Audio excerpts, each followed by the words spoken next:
O xenomorfo que você conhece é só a ponta do iceberg. Eu vou te mostrar 7 versões mais marcantes num ranking que vai da mais conhecida até a que desafia a própria lógica da franquia. E eu não tô falando de teoria, tá? Existem variações canônicas que apareceram nos filmes. Então já deixa o like e bora mergulhar nesse universo assustador. O xenomorfo é um dos monstros mais icônicos do cinema, desde sua primeira aparição em 79 no clássico Alien, o Oitavo Passageiro. Mas ao longo dos anos, com continuações e crossovers, a criatura ganhou mutações que surpreenderam os fãs. E antes que alguém comente, já vou avisando, não dá pra ranquear esses monstros por nível de força, porque além da força ser quase a mesma, eles aparecem em situações muito diferentes, então não há como a gente fazer uma comparação justa de quem é o mais poderoso ou mais forte. Portanto, o nosso critério hoje é o quão longe cada criatura se afasta do padrão original. E fica até o final porque o primeiro lugar é uma das coisas mais perturbadoras já colocadas no cinema. E vamos começar então pelo nosso 7º lugar com ele, o original. Ele é chamado de padrão não por ser fraco, mas por ser a base, a forma que se tornou o rosto da franquia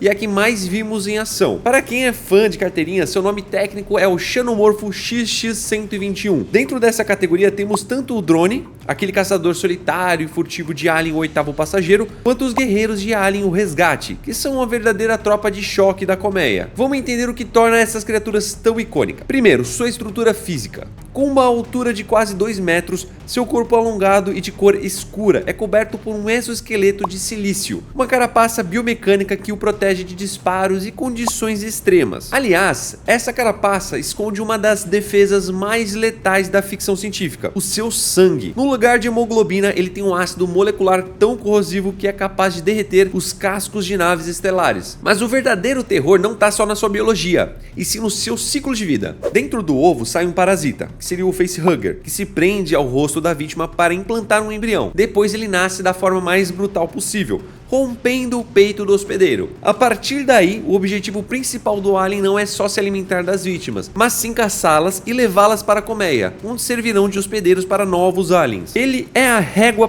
pela qual medimos todo o resto, então por isso ele ocupa a nossa 7ª posição. Em 6º lugar, a criatura de Alien 3 quebra a primeira grande regra. É aqui que vemos em ação o chamado DNA Reflex, que é a capacidade do alien de absorver traços genéticos de quem o hospeda. Na versão de cinema, o hospedeiro é um cachorro. Na versão estendida, é um boi. Independente do animal, o resultado é o Runner, também conhecido como Dog Alien. Sua principal diferença é a postura quadrúpede. A coloração abandona o preto clássico por um tom marrom avermelhado, mais orgânico. Ele é visivelmente menor, mais esguio e não possui os tubos dorsais nas costas, o que lhe confere uma silhueta mais lisa. Essa forma física impacta diretamente em seu comportamento. O Runner não age como um caçador furtivo, mas sim com a ferocidade de um animal. Ele usa sua velocidade para correr pela prisão Fury 161 e atacar com brutalidade suas vítimas. Agora, se a mudança de hospedeiro já causa essa transformação, o que será que acontece quando a própria origem da criatura é diferente? Isso a gente começa a ver no nosso 5º lugar, o Deacon de Prometheus. Tudo começa com um líquido negro, arma biológica dos engenheiros. O androide David usa essa substância para infectar o cientista Holloway, onde mais tarde o Holloway tem relações com a Dra. Shaw, passando o patógeno para ela.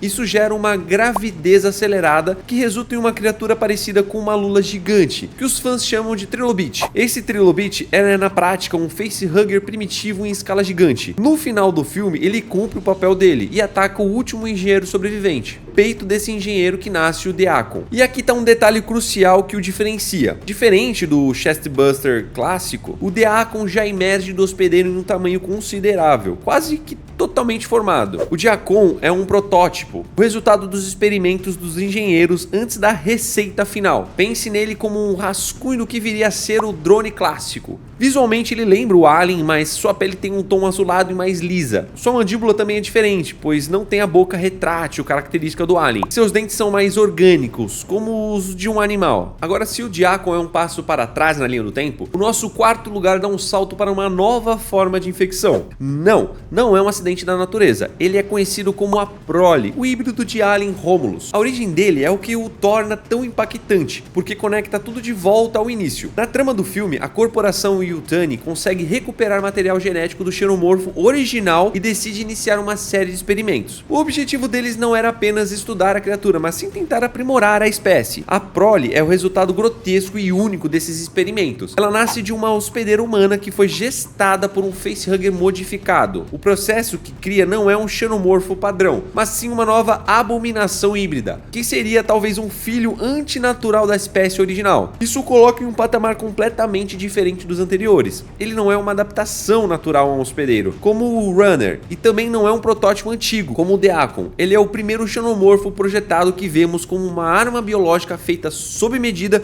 que mostra a perversão da ciência humana. E chegamos ao nosso pódio com o neomorfo de Alien Covenant. Aqui o perigo não vem de um ataque, mas do simples ato de respirar no lugar errado. E pra gente entender essa criatura, vamos precisar entender o planeta em que ela vive. Lembra do líquido negro, a arma biológica dos engenheiros? Anos antes da chegada da nave Covenant, o androide David despejou essa substância sobre o planeta, e o resultado foi um colapso ecológico. O patógeno infectou a fauna e a flora local, dando origem a uma espécie de fungo ou casulo que, ao ser perturbado, libera no ar uma nuvem de esporos microscópicos. E é exatamente isso que acontece com dois membros da tripulação. O soldado Lidward é infectado ao pisar em um desses casulos e o segurança Hallett é contaminado da mesma forma pouco depois. Os esporos entram pelo nariz e pelos ouvidos e o resultado é uma gestação absurdamente rápida e violenta. O neomorfo de Lidward nasce rasgando suas costelas e o de Hallett explode sua garganta. Quando atinge a forma adulta, o neomorfo chega a ter mais de 2 metros, assim como o clássico, mas a sua aparência é totalmente diferente. A pele chega a ser pálida, quase translúcida e esbranquiçada, e ele não tem os traços biomecânicos do xenomorfo. É uma criatura puramente orgânica e selvagem. E aqui entram duas diferenças fundamentais. Primeiro, seu sangue não é ácido. Segundo, e mais importante, seu objetivo muda. O neomorfo, ele é movido por uma selvageria pura. Ele caça para matar e se alimentar, apenas. Tem uma cena em que ele ataca brutalmente a personagem Rosenthal e é encontrado por David se alimentando do corpo dela. Ele não é um estrategista, é uma força da natureza predadora, mais animal e talvez mais imprevisível que a versão clássica. Chegando aqui ao nosso segundo lugar, temos o resultado do encontro de dois dos maiores monstros do cinema. Predalien, a estrela de Alien vs Predador 2. A sua origem, que vem do filme anterior, é única. A própria rainha Alien, ao perfurar o peito de um predador com sua cauda, o infectou diretamente. O resultado dessa união forçada herdou características das duas espécies. Essa fusão cria uma criatura visualmente maior, mais alta e mais robusta que um xenomorfo clássico. Ele herda traços marcantes do seu hospedeiro caçador, como as 4 mandíbulas externas e os dreadlocks na cabeça, mas também a carapaça escura e a cauda laminada do Alien. É literalmente o pior de dois mundos em um só corpo, mas a verdadeira bizarrice do Predalien, o que o coloca tão alto no ranking, é a sua capacidade de reprodução, pois ele não precisa de uma rainha e de ovos para criar um exército. Usando a própria boca, ele consegue implantar múltiplos embriões diretamente na garganta de hospedeiros. Isso faz com que ele assuma o papel de uma matriarca ou até de uma rainha de campo. O Predalien é, na prática, um exército de uma criatura só. E finalmente chegamos ao primeiríssimo lugar, a criatura mais bizarra e controversa que mais quebrou as regras em toda a história da franquia, o Newborn, de Alien: A Ressurreição. E pra gente entender essa abominação, a gente vai precisar voltar no filme anterior, em Alien 3. A Ripley descobre que estava carregando um embrião de uma rainha Alien e acaba se sacrificando para impedir que a espécie se espalhe, tentando fazer assim com que fosse o fim da história. Só que não foi isso que aconteceu. Em A Ressurreição, cientistas militares obcecados em usar o xenomorfo como uma arma biológica encontram o DNA da Ripley e a clonam. O objetivo deles era um só: conseguir extrair o embrião da rainha que estava dentro da Ripley.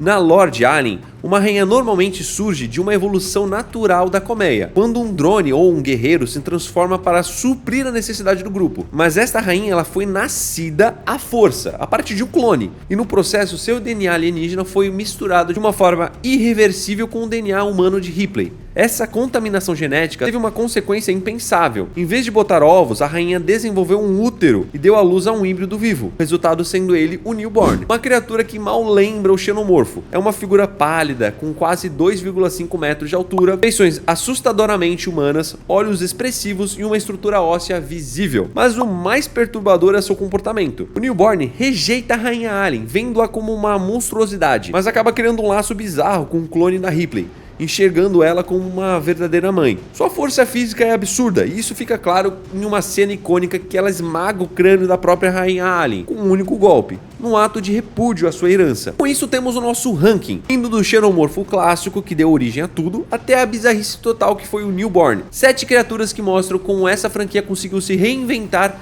e nos assustar de formas completamente diferentes ao longo dos anos. Agora dá aqui sua opinião, você concorda com o Newborn em primeiro lugar ou acha que o Predalien merecia o topo? Você acha que faltou alguma criatura nessa lista? E se você curtiu essa análise completa do universo Alien nos filmes, não se esqueça de deixar aquele like para fortalecer o vídeo e o mais importante, se inscreve no canal e segue a gente nas outras redes sociais para não perder os próximos conteúdos. Todo o apoio de vocês é o que me motiva a continuar mergulhando fundo nessas franquias que a gente tanto ama. Beleza? E muito obrigado por assistir até aqui e até a próxima.